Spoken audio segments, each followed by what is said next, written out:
I was almost going to wear a scary mask because we are in spooky season. We are close to Halloween. I didn't do it though for the show, but welcome inside a close to Halloween edition of Mic'd Up here, presented by Pittsburgh Sports Live, Pittsburgh Sports Now, and all throughout the Now family of networks. I'm your Yeah, I gotta host, get. Mike I Osti. have to get Will ready for his trick or treat or his Halloween costume for kindergarten today. So right after this, I'm getting his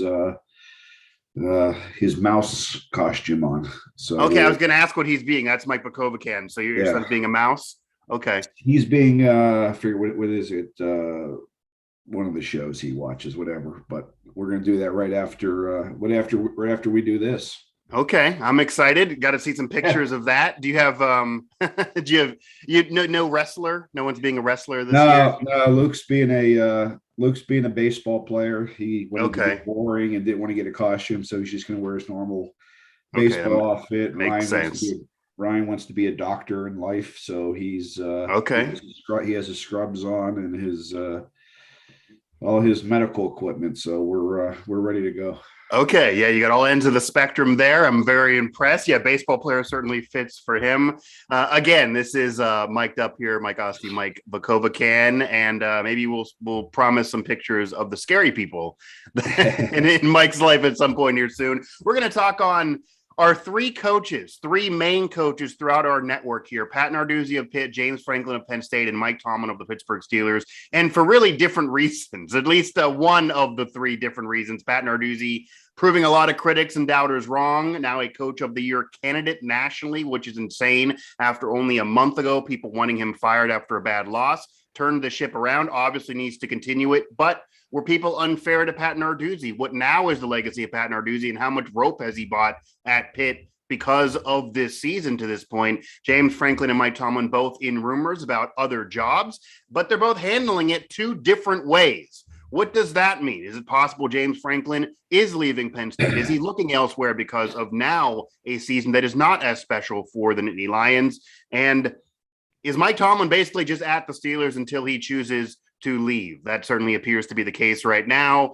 So, Mike, we're going to start off with Pat Narduzzi, who has been criticized by, I would imagine, every fan and media member at some point to different degrees, and certainly entering this season, pressure on him to finally get it done. But expectations were on this team entering this year, maybe his first 9-win season. I don't know if anyone thought winning the conference, which is very possible now, but certainly pressure to do it with Pickett back. And they were for a while. Then the roller coaster really plummeted with that loss to Western Michigan, which still looked likely is going to derail them from even a playoff hope if they would win the conference. That's just a bad loss no matter how you slice it. People at that point wanted him fired. They called it the worst loss of the Pat Narduzzi era. We were hard on him here on the show. Since then, Pitt has turned it around and continued to win and been even much better defensively after losing that game because of defense for the most part. Clearly, at this point, it feels like Pat Narduzzi has turned the seat from being hot to not even on at all. Were people unfair and too quick to criticize him early in a year for a bad loss? And was past criticism fair? But now has Pat Narduzzi bought himself so much rope if this year finishes out as a special season, and certainly if they win the ACC, that he's going to be around for years to come because of this? Does he now have a bumper of 2-3 years because of this season that the critics are just going to have to shut up about Pat Narduzzi now? No, I don't. Trust me, I was as critical and have been. The thing that people have to remember here, and I hope Pat does too, because I know somehow he hears what we say. Right. He doesn't like it. It's nothing personal. It's an evaluation of what is happening. And I think, if you start to get really personal with the guy, then that's different. If you're if you're evaluating, just like people with me, some people hate my tweets, people hate things I say, people criticize whatever, and that's part of the business. And I think I've experienced that too. Yeah, right. That's part of making $4 or $5 million what he's doing. Right. Was he unjustly criticized? No, because I agree. I and I still believe that was the worst loss of his career. However, in a weird way, that might have changed his career here at Pitt for whatever reason. I don't know how they gathered the troops, senior leadership, whatever. Got to give him credit for it. Got to get credit. Since then, they have played the best football since he's been head coach here. Yeah. There have been very few, if any, in-game mistakes. Right now, offensive efficiency, there's only 3 teams in the top 10 in the country in both offense and defense. Pitt, Alabama, and Georgia.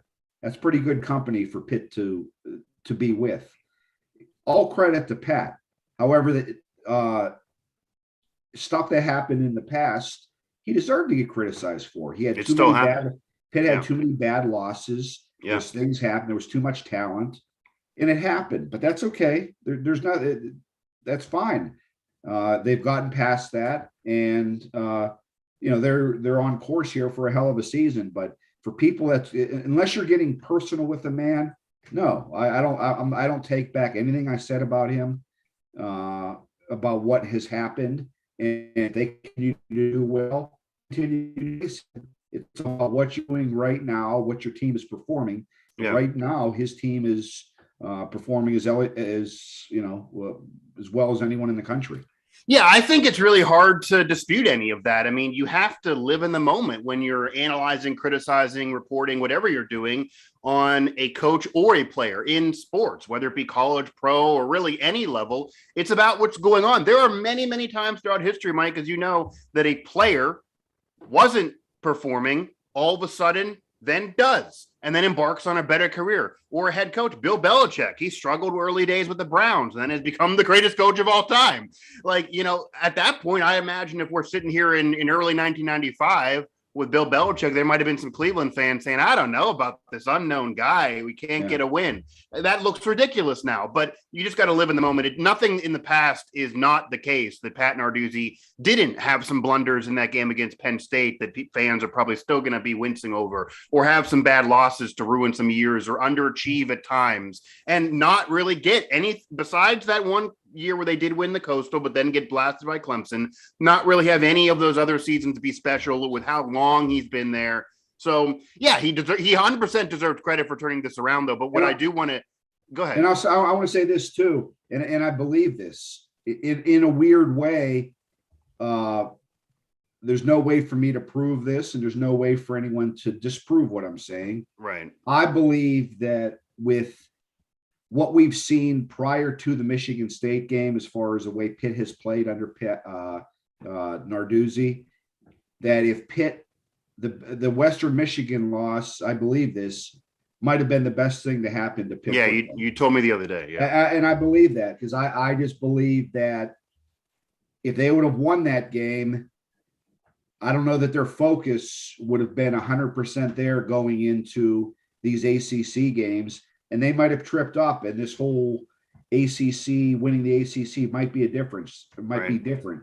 Losing to Western Michigan in the end doesn't really hurt because it has nothing to do with the ACC. So I believe that somehow regained their focus. Maybe there's some hard talks in the locker room with some of the seniors, and that might have been. And I do believe that was the best thing to happen to Pitt this year. It could have been, certainly. If they end the year as ACC champion, running the rest of the table, and certainly win the ACC title game, get a New Year's Six bowl, it's hard to argue it's not an incredibly special year. It's hard to argue that that's not true, that didn't motivate them. It might even he might not admit this, Mike, but that might even have motivated Pat Narduzzi. Yeah. Pat Narduzzi might have went home to his wife and said, I got to buckle down, because maybe he thought to himself, I'm going to get fired here. I'm not going to last after this year. Mid-season, it's going to be embarrassing for me. Or at the worst, even if he's still going to stick around, this team is just not going to look good. Maybe Heather Lyke sent him a message saying, hey, I'm on board, but that's bad. We got to fix it. And whatever the case may be, it might have been nothing. Maybe he just turned it on because they're professionals, but he is. But the team certainly played better, galvanized around it, and right now is on course. And at the end of the day, we talked about this too the other day, that, if Pitt finishes 6th or 7th in the country as ACC champion, losing to Western Michigan would be why they would not be a playoff team. It is hard to argue out of all the teams that are going to vie for the spot that would not be the worst loss. But maybe if they didn't lose that game, they wouldn't even have been in position to finish 6th or 7th and win the ACC, because as you're saying, they might have tripped up at some other point. And the goal is to win the conference entering the year.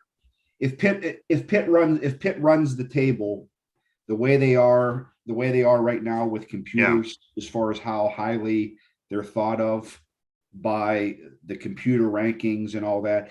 If Pitt runs the table, I believe there'll be meaning they don't lose another game. I believe there'll be a playoff team. That's okay. I believe the computers will put them in if they win their championship. Okay. In the ACC, I believe that there'll be a chance with things that are still going to happen. Ohio State's going to play Michigan. Right. Michigan's playing Michigan State this weekend. There's still a ton of other games that are going to impact Pitt in a positive way. As far Georgia's going to likely play Alabama. There's a ton of stuff that's still going to happen here yet. I believe that someone's going to have to lose those games. If Pitt doesn't lose, I believe they're going to be a playoff team. Yeah, and all Pitt needs to worry about, though, is winning the games. Because if they win the games, things will take care of business. I don't know if I believe that, because I do think that if there's a lot that would have to happen. But if certain things do unfold, you would probably need Michigan and Ohio State to lose a game outside of just each other, because that would be a top 10 loss for whoever loses. Oklahoma would have to lose at some point, which they could. They've been very vulnerable. They almost lost last week. That's possible. Maybe you would need Alabama to lose to Georgia, because if they win, then you're going to have to take both of them. But who knows? Who knows? And again, I don't think that should even be Pitt's concern right now. It's just about winning these games, winning the conference. If they finish 6th or 7th, then hey, no one can complain regardless of whether they get into the playoff. To transition, though, because Pat Narduzzi right now having a great year. People are having to sing his praises and maybe eat some crow, and he's certainly going to be around a while. Certainly bought himself some rope for this season. There's not rumors about Pat Narduzzi to this point, but there are rumors about Mike Tomlin and James Franklin. Now, I do want to get your thoughts here on Franklin first, just because the way he handled things was the exact opposite of Mike Tomlin. Mike Tomlin went out there emphatic and freaked out and said that I have the best job in pro sports, or one of them. I would never leave for college football. Why would I think about doing that? And really said what a lot of us kind of said prior to him making that announcement and answering that question, that he does have a great job. He has tons of security. Even if he has a losing season, the Steelers are not going to fire him. They have 3 head coaches in 40 years. Yeah, maybe if he wants another NFL challenge, okay. But college football, Mike, we've seen Ed Orgeron at LSU get fired 2 years after winning a national title.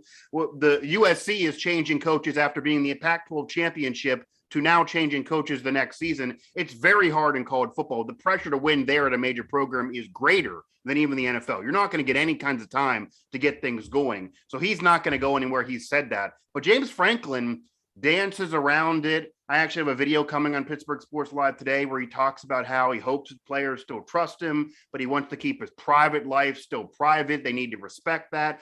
I don't know what he's talking about half the time. It doesn't even, I don't know what's going on. It appears he's answering other questions. He in no way wants to say, I am not going anywhere. And I don't know if the loss to Illinois even impacts things, that he thinks if I can't get a New Year's Six bowl here, if I keep messing up here, I got to go somewhere else. I don't know, because before he didn't want to move his family across the country. He changed agents.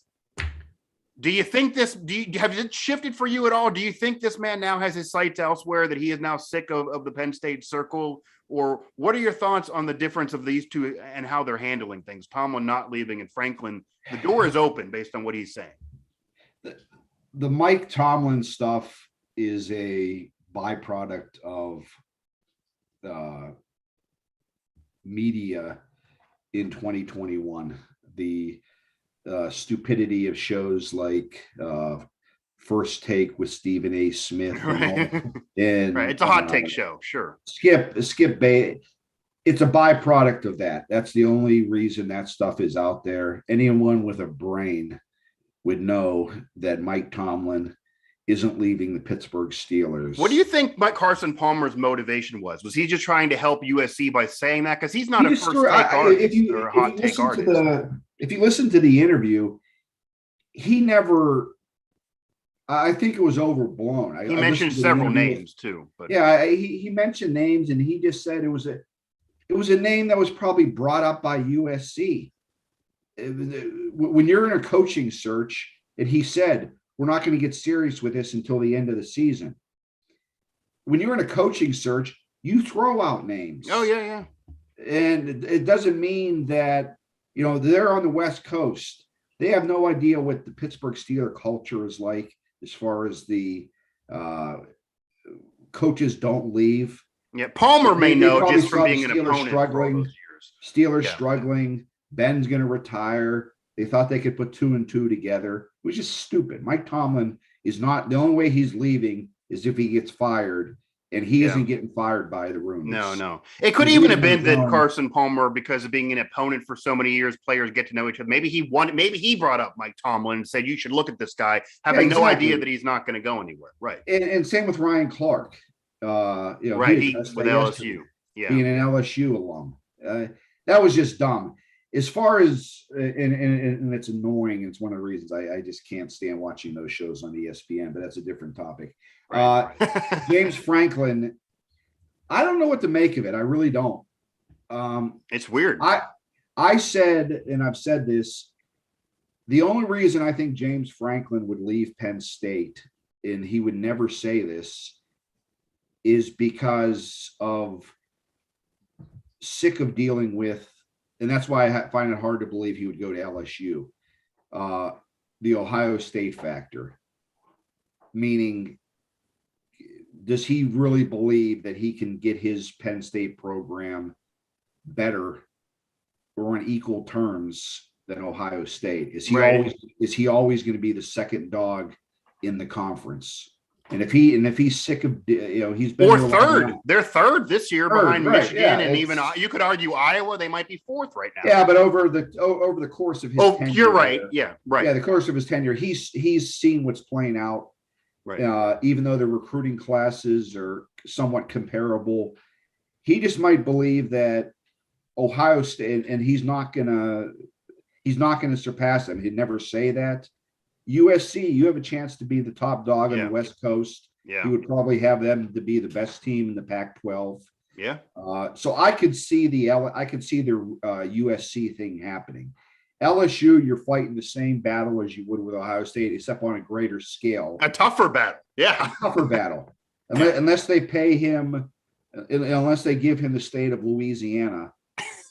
I just don't see LSU being an option. Right. USC, I don't know. I'm just, that's what the only thing I think would motivate James Franklin. I think money. Yeah. I think USC fits for him if he has that mindset. And honestly, if I am a head coach that is interested in maybe leaving, or feels that maybe I've reached my ceiling and peak at a certain school, and I have some clout and I think USC might be interested in me, if I don't care about moving my family across the country, because he has said this before, that obviously Pennsylvania LSU is not as big of a difference as Pennsylvania, Happy Valley to USC. That is an incredible shift. He has family, he has kids. You see the pictures. Not all of them are old. He would be moving schools. Or if they don't move, he would never see them at all, basically ever, for 8 months, if not longer. So that's a factor. He's brought that up before, that is a major cultural family shift. He's a big family guy. But if that's not a concern and his family's bought in and he does want to leave,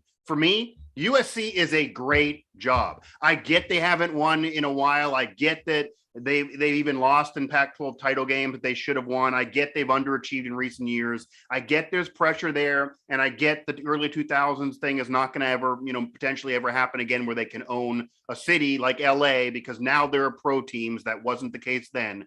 But as you mentioned, the Pac-12 is not murderer's row like the SEC is going to be. Yes, Oregon's good, but they have hiccups every year. They're not a behemoth. If USC is there, good. He can bring recruits in. Franklin is still a good recruiter. There's talent there in high school. Great recruiter. Yeah. There's talent there in high school football. That's the premier institution with history, with clout. The kids would want to be there and turn it around like they did in the early 2000s with Bush and Liner. And I think you could quickly turn that around into a national contender in 2 to 3 years, where you're right there to get in the. If you win the Pac-12, even with one loss, and you're James Franklin at USC, like Ohio State, like Oklahoma, they're going to want to bump you in. The playoff committee is probably secretly saying, "Man, we wanted Los Angeles all these years, but we can't get them because they're not that good. If they get good enough, they will get them the benefit of the doubt bump." It's what Oklahoma gets, Ohio State gets. Yeah. We're talking about Pitt not getting in potentially, or maybe getting in if they have one bad loss. Ohio State's got in with one bad loss before because they won Ohio State in there. Yeah. That's USC situation. So if I'm him, I would think about it, especially now. Do you think at all the way this season has unfolded is impacting his decision in any way? Because at least for me, and we're watching a lot of these press conferences I'm putting up for PSL and Nittany Sports now, earlier in the year, he talked about family. That would be a big change. After losing that Illinois game, he's going into my personal life is mine. The kid's got to respect it. We're getting news now we changed agents, even though he said that was months ago. It feels a different commentary from him. It almost feels like he's saying, you know what? If I can't win this conference and I can't get in the playoff, maybe it's my fault. But if we can't do it here, I've been here a while. I'm done. I'm going to go somewhere else. And maybe he's picking where. Yeah, I do have to admit, James Franklin is normally a very he's an eloquent speaker. Yeah, he's very intelligent. He holds the room when he speaks. Yeah. He was I know people are making and I'm not going to speculate. No, we're speculating, right? But he was off at his last press conference. They're playing Ohio State, and he referenced Indiana. He referenced going to the big house. Like his mind was. It wasn't an overtime. Yeah, it messed him mentally. It just wasn't. It wasn't there, and I don't know. I don't know what to make of this because they have a tough rest of the schedule. They have Ohio State here. They still have to play Michigan. They got to play Michigan State. So Penn State's in the top 20, but.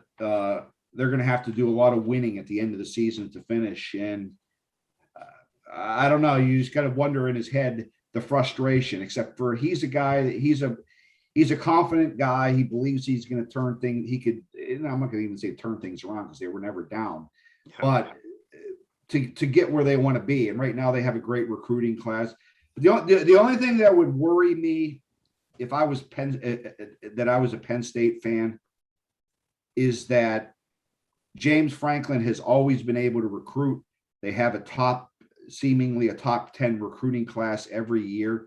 Yeah. You would think that by now, with the amount of talent on that team, they should be a very hard out no matter what. They shouldn't have down years when you're having that amount of talent on that team. And it seems as though just the talent isn't totally translating or progressing maybe as it should. Yeah, and I mean, when you year after year have 4 and 5 star talents, if you lose somebody, okay, we're going to put somebody else in. Like Clemson the other day, they pulled their 5-star quarterback. They put a 4-star quarterback in. Yeah. When you're recruiting on that level, there should be very little letdown when things happen. Yeah, or Oklahoma. They had a 5-star kid suck for a few games, and they said, "Oh, no big deal. We're undefeated." They are undefeated. They're in the playoff picture. They're switching QBs, and honestly, Mike, by doing so, it might legitimize them being in the top 4 if they keep winning, because people think Caleb Williams is way better with how he's playing. So, that is a big deal. But honestly, recruiting at Penn State because of what James Franklin has done is not a tough sell. No. But I think the issue with the Franklin era, as we round things out here, has been that when Penn State is really good, they still lose a big game here or there. Like they lose the Iowa game, they lose a big Ohio State. Even in a great year for Penn State under James Franklin, they lose a big game. where the fan base every now and then is going to say, look, I know Ohio State's Ohio State, Michigan's been down, but I know these teams are great recruiters and great programs as well.